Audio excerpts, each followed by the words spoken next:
Je vous retrouve avec plaisir dans cette nouvelle vidéo. Je vous propose de voir ce que vous devez rechercher en priorité pour gagner en efficacité et pourquoi certaines approches sont inadaptées. Bonjour, je suis Daniel Neury. J'aide les entrepreneurs de leur vie et de leur entreprise à devenir plus efficaces, c'est-à-dire à atteindre plus facilement leurs objectifs et à équilibrer vie professionnelle et vie privée. Dans cette vidéo, je vais vous présenter aussi une technique redoutable pour mettre les gens d'accord en leur faisant prendre des décisions. L'intérêt est de ne plus perdre de temps en espérant, je dis bien en espérant, que les choses s'arrangent toutes seules. L'intérêt est surtout, une fois la décision prise, de ne plus revenir en arrière. Mais d'abord, pour devenir plus efficace, peut-être avez-vous déjà utilisé des démarches classiques. Souvent, elles vous parlent de lois générales, elles vous donnent des idées, mais sans les intégrer avec leur mise en œuvre. Vous avez sans doute entendu parler des lois telles les lois de Murphy, de Carlson, de Douglas, d'Illich, de Parkinson, etc. Je vous en laisse trouver le contenu sur Internet. Si vous les connaissez, est-ce que cela vous a aidé? Pour moi, non. Ce sont des principes généraux sans intégration avec le concret. Il y a aussi des ouvrages qui vous décrivent seulement des points particuliers comme vous protéger des interruptions, sans avoir une approche globale.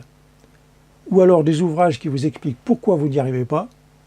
Mauvaise question qui ne fait que renforcer le problème. Ou encore des ouvrages qui vous décrivent une situation idéale, mais sans le chemin pour y arriver. Autrement dit, vous savez ce que vous devriez faire, mais pas comment y arriver. Il y a enfin les outils. Sans doute avez-vous un agenda électronique, mais la maîtrise de vos priorités et de votre temps demande un niveau de détail et une souplesse difficilement traitée avec ce genre d'outils. Il ne traite qu'une toute petite partie de la question et pas la plus importante. Faites-vous partie de ceux qui attendent l'agenda ou l'outil miracle pour leur apporter la solution à leur surmenage?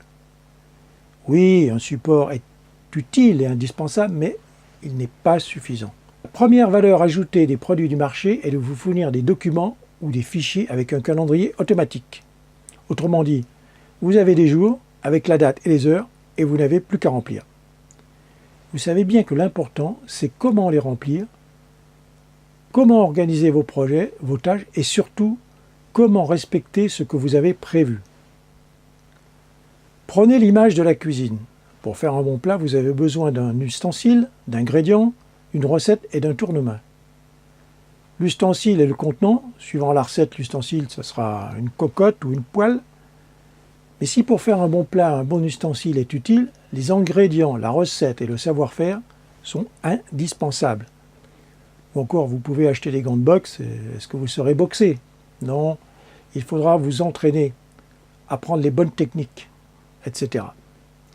Souvent, le support est dissocié de la méthode, ou bien la méthode est présentée sans support adapté. L'important est que la méthode soit bonne et que le support et la méthode soient liés. Voici les critères qui m'ont guidé pour élaborer une méthode. La méthode doit être progressive. En effet, devenir plus efficace sans travailler plus consiste à comprendre certains principes et à changer vos habitudes. Ça ne se fait pas d'un coup. La méthode doit vous y conduire pas à pas, par étapes successives. Parce que nous ne sommes pas toujours au sommet de notre forme, vous devez même pouvoir, en cas de régression, savoir redescendre la barre, puis la remonter. La méthode doit être structurée. Les différents plans, actions, visions, motivation et sens doivent être positionnés les uns par rapport aux autres pour une adoption plus facile. Cette organisation doit être schématisée selon un modèle facile à comprendre. C'est ce que vous allez découvrir dans la prochaine vidéo. La méthode doit être concrète et intégrée. Les principes avancés doivent être traduits en mise en application et les outils associés adaptés aux étapes successives.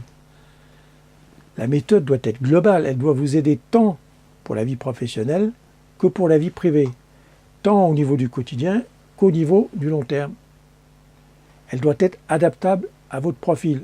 Nous n'avons pas tous la même façon d'agir, de penser. La méthode doit vous permettre de mieux vous connaître et de savoir où vous devez porter vos efforts en priorité. Elle doit être applicable directement. Vous n'avez pas besoin d'avoir tout assimilé pour commencer. Elle doit être conçue pour que vous ayez des résultats dès le début. Pour qu'en quelques jours, vous atteigniez facilement 80% de vos objectifs quotidiens. Vous êtes alors sur la voie du calme, de la confiance, de la concentration. C'est avec ces critères que j'ai conçu et établi la méthode Statera, dont je vous propose de découvrir le modèle dans la prochaine vidéo. La méthode doit aussi avoir un objectif, une mission. Quand j'étais directeur d'une activité de maintenance, je réalisais par an plus de 20 entretiens d'évaluation de mes collaborateurs.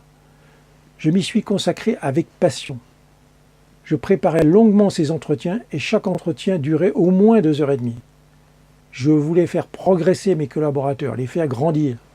C'est avec la même passion que j'ai conçu cette méthode. Je l'ai bâtie avec mes tripes. J'ai la même envie de vous aider, de vous faire grandir. C'est ce que symbolise mon logo, avec au centre la personne que nous sommes aujourd'hui et autour la personne en devenir. Entre les deux, c'est notre zone d'expansion, notre zone de défi.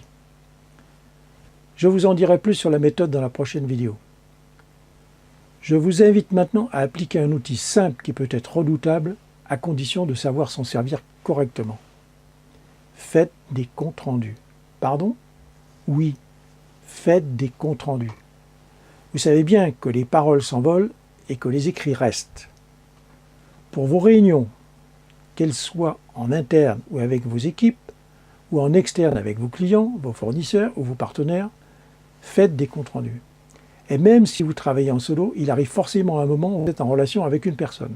Si vous voulez être sûr que tout le monde a compris la même chose, si vous voulez faire prendre des engagements et les faire respecter, écrivez. À l'inverse, sans écrit, chacun peut avoir une perception différente de la situation. Quant aux actions à engager, ne rien écrire, c'est se fonder sur la bonne volonté des autres, sur l'espoir, c'est insuffisant. Voici ce que je préconise pour établir vos comptes rendus. La méthode la plus simple est de l'organiser en 3 colonnes. Quoi, qui, quand.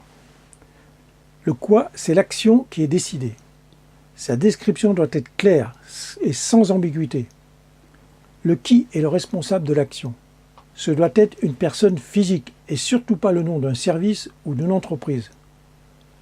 Le quand doit être une date d'achèvement précise dans le calendrier et jamais le fameux ASAP, as soon as possible.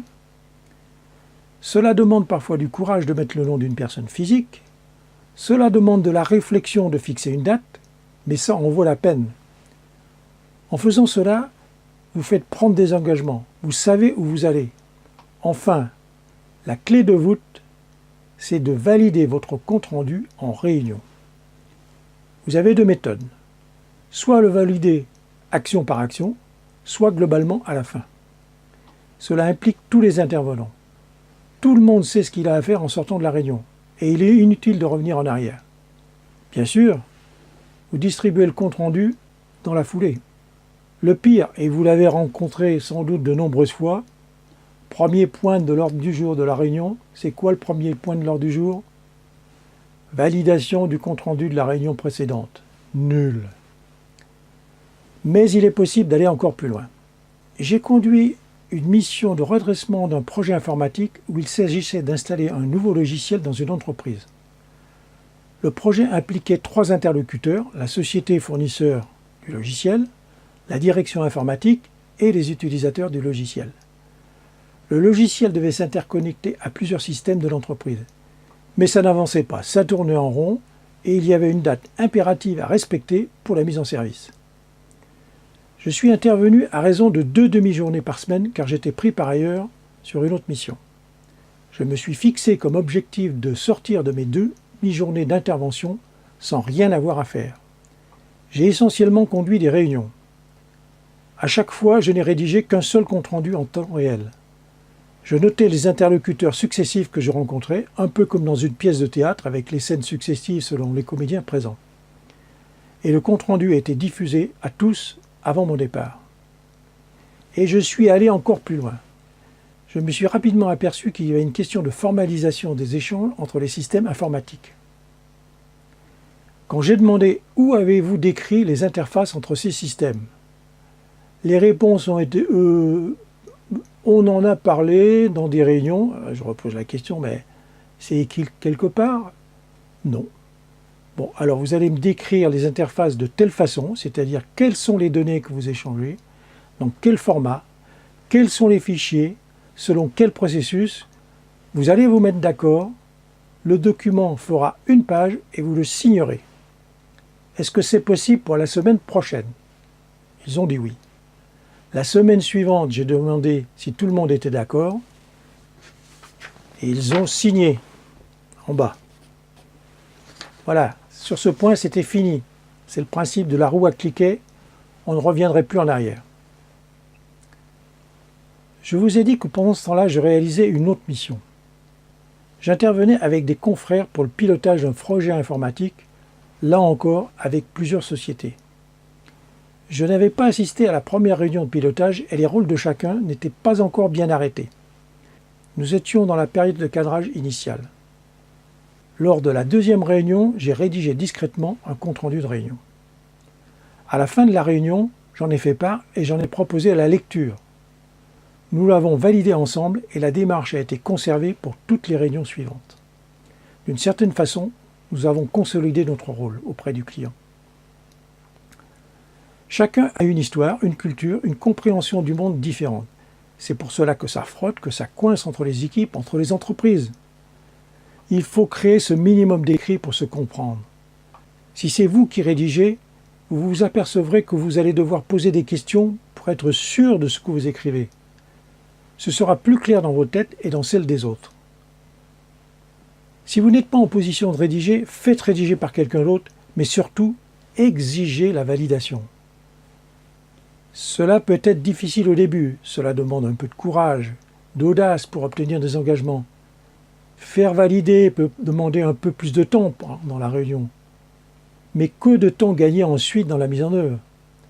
Et pour répondre à l'objection du temps de réaction, faites des comptes rendus manuscrits, scannez-les pour les diffuser, personne ne vous reprochera de ne pas les avoir tapés.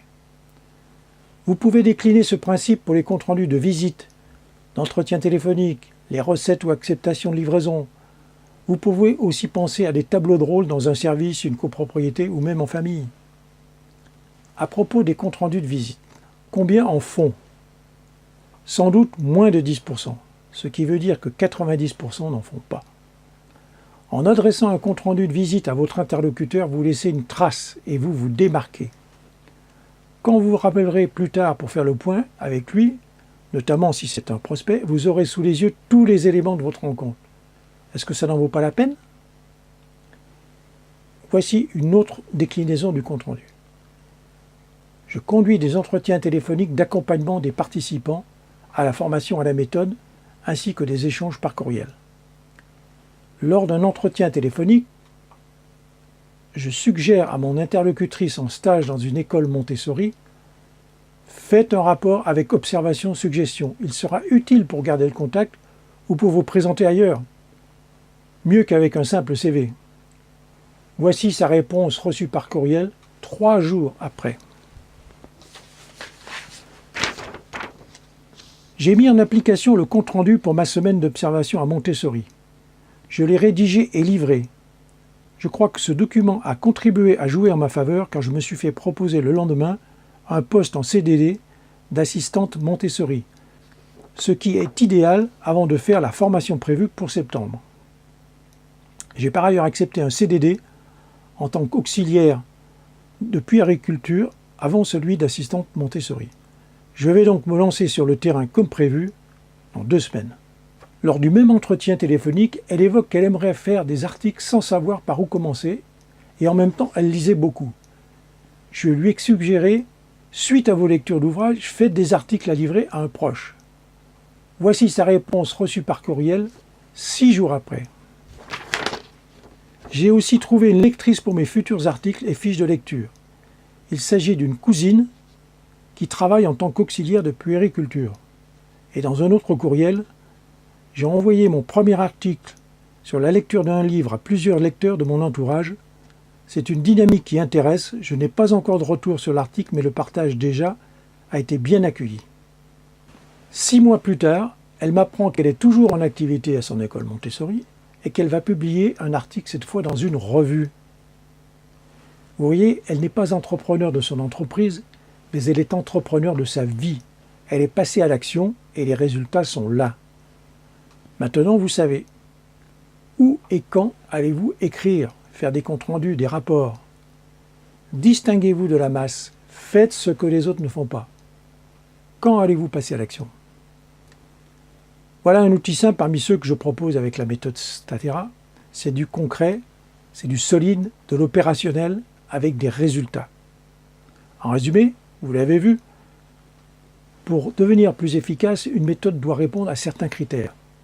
C'est pour ça que j'ai cherché une méthode globale, intégrée avec le concret, avec une progression définie par étapes, où il vous est possible de progresser pas à pas.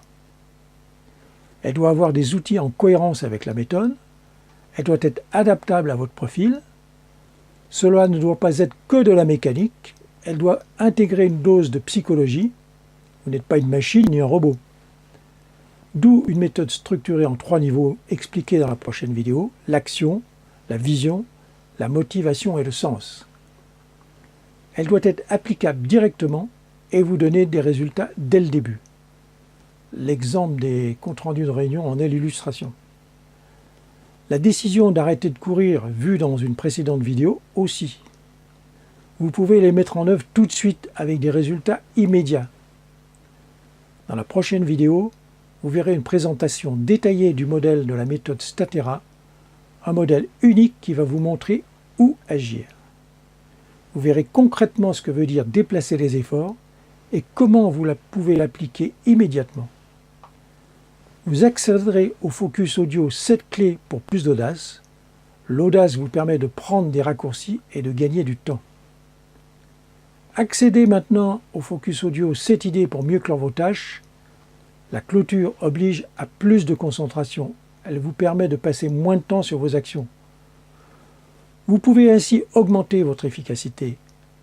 Si vous êtes confronté au risque de commencer une tâche puis, sans la finir, d'en commencer une autre, et ainsi de suite toute la journée, si vous avez l'impression d'agir, sans beaucoup avancer, cet audio vous apportera des premières réponses et vous sera utile pour mieux clore vos tâches.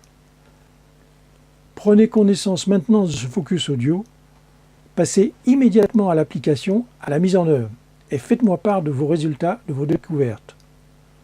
Au plaisir de vous retrouver dans la prochaine vidéo. Je vous souhaite une excellente journée. À bientôt.